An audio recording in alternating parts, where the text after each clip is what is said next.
Dalili ya hormone imbalance kwa mwanaume ambazo zinaweza zikamsababishia tezi dume yake kuvimba. Ukiona hizi dalili za hormone imbalance kwako, una hatari sana ya kuweza kuja kupata tezi dume iliyovimba na tezi dume ambayo inapelekea saratani.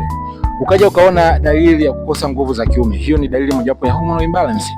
Ukaja ukaona manii zako au shahawa zako zinatoka kidogo au zinatoka kwa mfumo wa maji maji, hazitoki kwa mfumo wa shahawa kama shahawa, zinatoka kwa mfumo wa maji maji kama hivi. Sawa, ndio kama namna hiyo, maana yake moja kwa moja hiyo ni dalili mojawapo ya hormone imbalance ambayo inaweza ikapelekea tezi dume.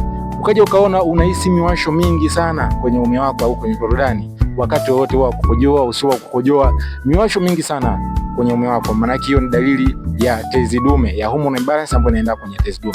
Sikia nikwambie, mkataa ushauri ufa kikatili. This is Dr. Musa. Karibu sana kwa ushauri na tiba iliyo kamili.